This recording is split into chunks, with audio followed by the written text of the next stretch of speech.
everybody, welcome back to my channel, or welcome to my channel. My name is Mia and this is Design Education.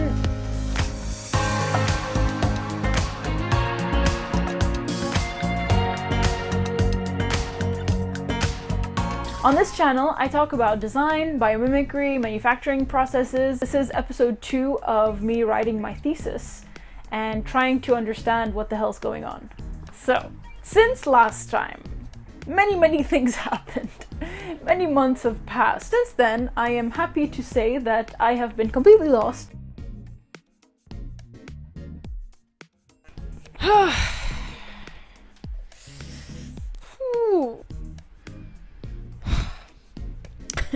I'm quite lost with this thesis. I'm going to be brutally honest and just take you on this experience with me. But yeah, writing a thesis is not an easy thing at all. Now, to remedy this, I think that reading is very good. So I think I'm going to be spending a lot more time researching, a lot more time reading things and reading theses.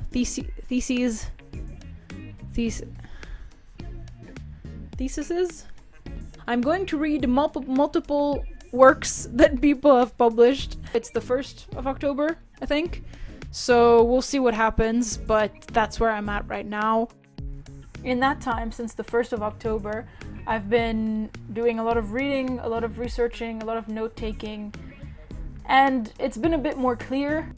I kind of understand what the thesis needs to look like, and yeah, I did a lot of researching, a lot of reading, a lot of asking around, lots of interviews and talks with people in their respective fields and what they think about it.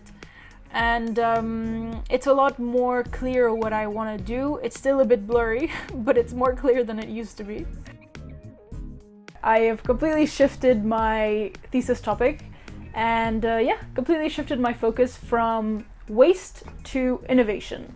So yeah, my focus now is innovation, and knowing the history that that word represents, you know, what are we doing from now on? You know, because since the Industrial Revolution, we've been talking about innovation a lot more. It's a word that's been much more present, and today, especially with these huge, you know, issues that we're trying to tackle. Do we still want to call things innovation? Are we still trying to innovate in the same sense that we have been since the Industrial Revolution started, so 200 years ago? And during these 200 years, the word innovation has started to, you know, have this kind of definition that's attached to technology. But is innovation really attached to technology? Do we want to associate the word innovation, which is very industrial, very technical, with something like biomimicry, which is paradigm shifting, really? The approach is completely different from anything that we have seen until now. It completely differs from the way that Apple has innovated and have changed our lives so dramatically. So I really want to have like a big portion of the thesis to be about this blurry definition of innovation that we all have, and about the history of innovation. So what is this? What history is this word carrying with it? And why do we use it all the time? This is my little memoir notebook that I showed you. So I've been filling it up. Lots of post-its everywhere. There have been a lot of these new theories, a lot of these new ideas emerging on ways to change our system that we're living in today. There's a lot of room for change and a lot of room for improvement. So some people are talking about degrowth, for example.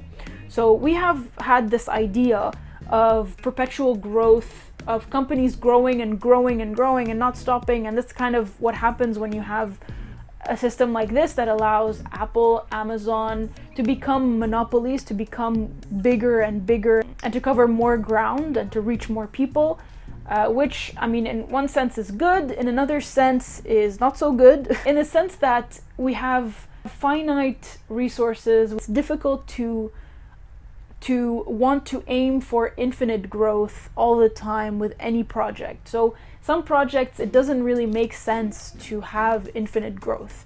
And I will be able to talk about this better probably in the next video. I still need to research a lot about it and understand the theory behind it. I'm reading a bunch of books about technology, about innovation, about the history of innovation and technology. So for example, I've told you about this book in the last video called The End of the Mega Machine by Fabian Scheidler. Brilliant book. It's a bit biased, but I mean, it does kind of, you know, give you that click for you to realize how urgent this matter is. So it's really important, and it's a great book. It really explains history well. I've also been listening to The Technology Trap on Audible. This is not an ad. I have not been paid for this. So that's also a brilliant book. I've only just started. I'm reading all these books about the way that the world was and how it became what it is today and how we can change those things. I've been meeting with lots of different people, with ecologists, with philosophers, with designers. I plan on doing much more. I really want to talk to more scientists. I really want to explore the field. I want to talk to more designers and people who are working with this technology and understand their point of view when it comes to the place that innovation occupies in their everyday work lives. So are they always striving to innovate, or are they only trying to bring their piece of the puzzle?